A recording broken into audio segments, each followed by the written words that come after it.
ገድለ አዳም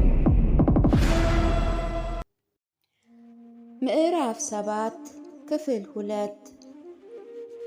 በዚህ በደብር ቅዱስ ከአባቶቻችን ከልጆቻቸው አንድስ እንኳ አልቀረም።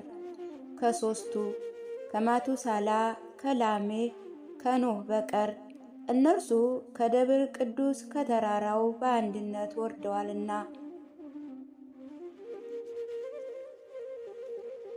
ከቃየል ልጆች ጋር በኃጢአት ወድቀዋልና። ስለዚህ ከእነርሱ የተነሳ ተራራው ተከለከለ። በእርሱ ላይም ከሦስት ሰዎች በቀር አልቀረም።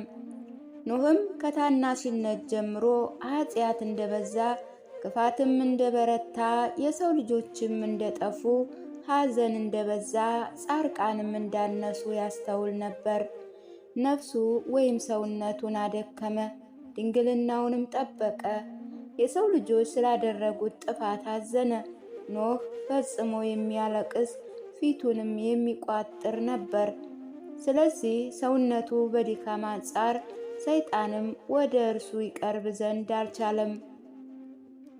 ኖህም ከአባቶቹ ጋር ሕፃን እያለ አላስቆጣቸውም፣ ፈጽሞ ትእዛዝን አልተላለፈም። ያለ ምክራቸው ወይም ፍቃዳቸው አላደረገም። ከአባቶቹ በራቀ ጊዜም ጸሎትን ያደርግ ዘንድ ይሻ ነበር፣ ወይም ሥራን ይሠራ ነበር። በእርሱ በማመን እግዚአብሔርን ይለምነው ነበር። ስለዚህ እግዚአብሔር ጠበቀው። በተራራው ሳለ በአንዲት በደል ኃጢአትስ እንኳ እግዚአብሔርን አላሳዘነም። በራሱ ፍቃድ ከእግዚአብሔር ፍቃድ አልወጣም፣ እግዚአብሔርንም አላስቆጣም። በእርሱ ፍቃድም ከእርሱም ከሚቀድሙት ከአባቶቹ የበለጠ ተአምራት ያደርግ ነበር። በጥፋት ውሃ ዘመን የተደረገው በቂ ነው። ኖህ ድንግልናውን የሚጠብቅ 500 ዓመት እግዚአብሔርን የሚሰማ ነበር። ከዚያ በኋላ እግዚአብሔር ዘርን ያስነሳለት ዘንድ ወደደ።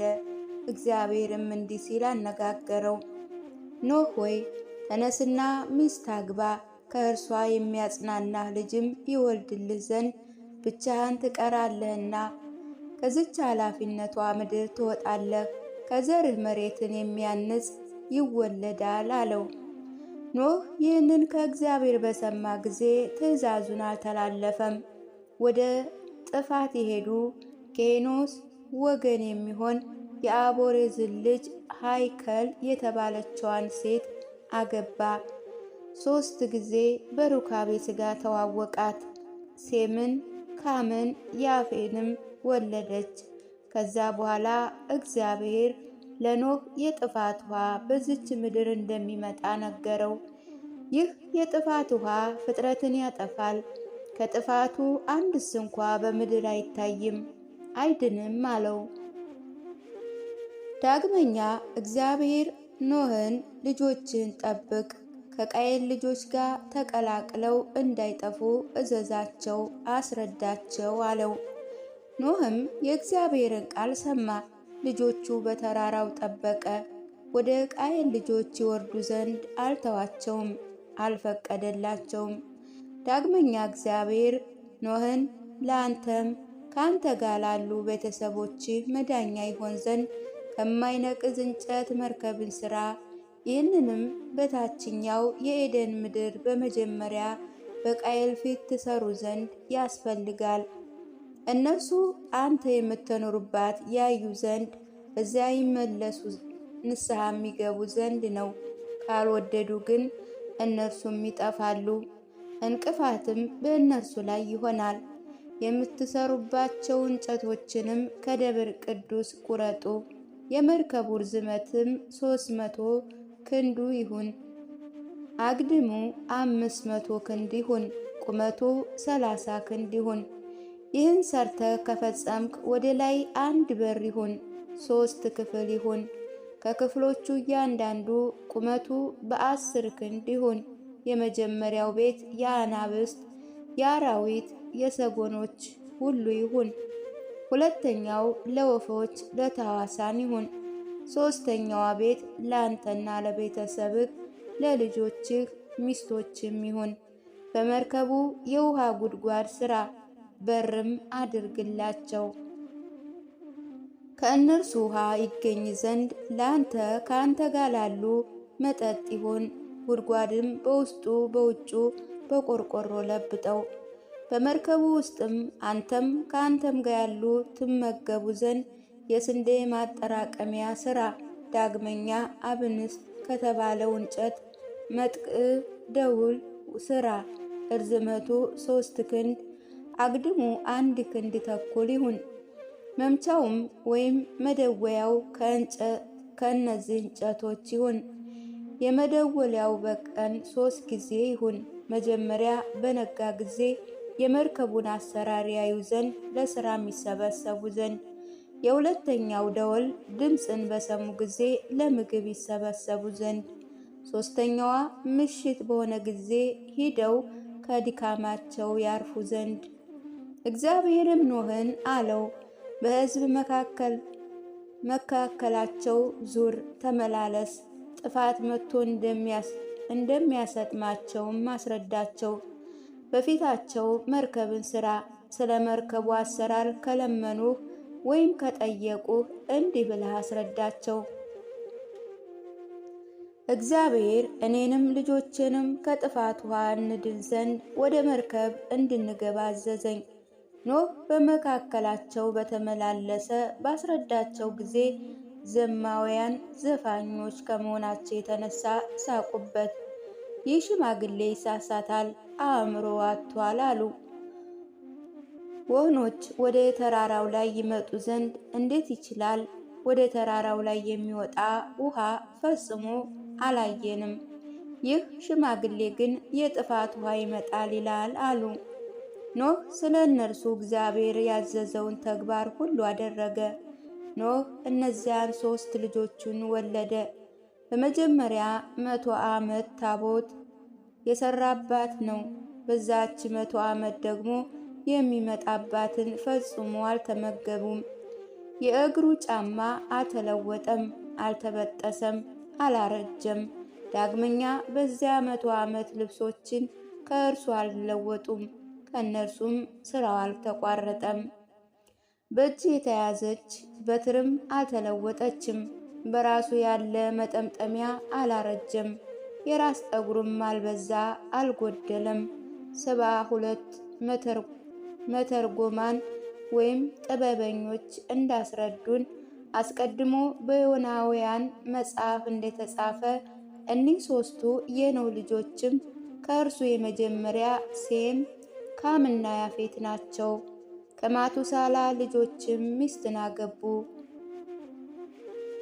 ዳግመኛ የኖኅ አባት የላሜህ ዕድሜ 750 ዓመት ሆነ። ዳግመኛ ላሜህ ለሞት ተቃረበ። አባቱ ማቱሳላ ልጁ ኖኅንም ጠራ። ላሜህ በማቱሳላ ፊት አለቀሰ፣ እንዲህ አለ፣ አባቴ ሆይ ባርከኝ፣ ነፃም የወጣው አድርገኝ። ማቱሳላም ልጁ ላሜህን ባረከ፣ እንዲህ አለው፣ በሁሉ በአባቶቻችን ጊዜ ከእነርሱ አንዱስ እንኳ ከአባቱ በፊት አልሞተም። ልጁ ይቀብረው ዘንድ አባት ከልጅ በፊት ነው እንጂ። ልጅ ሆይ ዛሬ ግን አንተ ትሞታለህ። እኔ ከዚህ ሥጋ ከመለየቴ በፊት ሐዘንህን እቀምሳለሁ። ልጅ ሆይ ዛሬ እነሆ ዓለም ተለወጠ፣ አሟሟታችንም ተቀየረ። ከዛሬ ጀምሮ ልጅ ከአባቱ በፊት እንደሚሞት ይሆናል፣ በልጁም አይደርስም፣ ከእርሱም የተነሳ አይጠግብም። እንዲሁም ሁሉ ልጁ በአባቱ አይረካም፣ አይደሰትም። ላሜህ ሞተ፣ ገነዙትም፣ ከቤተ መዛግብትም አደረጉት። የላሜህ ሞትም የጥፋት ውሃ ከመምጣቱ ከ17 ዓመት በፊት ነበረ። አባቱ ማቱሳላ ልጁ ኖኅም በደብረ ቅዱስ ለብቻቸው ቀሩ።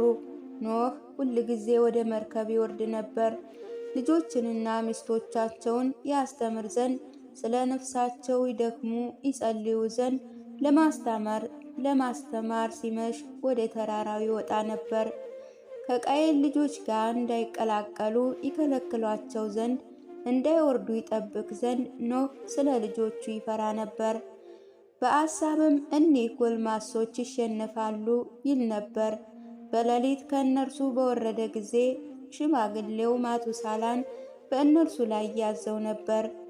ኖህም በቃየል ልጆች ላይ ስብከትን ትምህርትን ያበዛ ነበር። የሴት ልጆች ከደብረ ቅዱስ በወረዱ ጊዜ ከቃየል ልጆች ጋር ሆኑ፣ በርኩስነታቸው ረከሱ። ከእነርሱም ገርሳን ራአይት የሚባል ልጆችንም ወለዱ። እነርሱም በኃይላቸው ጽኑዓን የሆኑ ናቸው። ሌላም እንደ እነርሱ ራአይታ ነው፣ ጥበበኞች ሆኑ። ቀዳማውያን ስለ እነርሱ ጽፈዋል። መላእክት ከሰማይ እንደወረዱ ከቃየል ልጆች ጋርም እንደተቀላቀሉ ከእነርሱም ራአይትን እንደወለዱ በአነጋገራቸውም እንደሳቱ ተነግሯል። ከዚህ የተነሳ በእግዚአብሔር ዘንድ ሐሰት ነው። ረቂቃን መላእክት ቢሆኑ ሰው በሌለበት በኃጢአት ይገኙ ነበር። ይህ ግን አይደለም። ይህ ተግባር የመላእክት የመናፍስት ባህሪ ቢሆን ያልረከሰች አንድ ሴትም በመሬት ባልታወቀ ነበር። ሰይጣናት እጅግ ክፉዎች ናቸውና፣ ነገር ግን አስተሳሰባቸው፣ ጸባያቸው ሴትም ወንድም አይደሉም። እነሱ ረቂቃን መናፍስት ናቸው እንጂ ሕጉን በተላለፉ ጊዜ ጥቁሮች ሆኑ። ብዙ ሰዎችም መላእክት ከሰማይ ወርደው ከሴቶች ጋር ተገናኝተው ልጅም ወልደው ይላሉ። ይሄ ግን እውነት አይደለም። ከተራራው ላይ ወጥተው የነበሩ የአዳም ልጆች ናቸው እንጂ ደናግሎችና ንጹሐኖች በመላእክት አምሳል ምስጋናቸውን በመጠበቃቸው የእግዚአብሔር መላእክት ወይም ልጆች ይባሉ ነበርና። ሕጉን በተላለፉ ጊዜ ግን ከቃየል ልጆች ጋር ተቀላቀሉ፣ ልጅም ወለዱ። የማያውቁት ግን መላእክት ከሰማይ ወረዱ፣ ከሰው ልጅም ጋር ግንኙነት አደረጉ። ከእነርሱም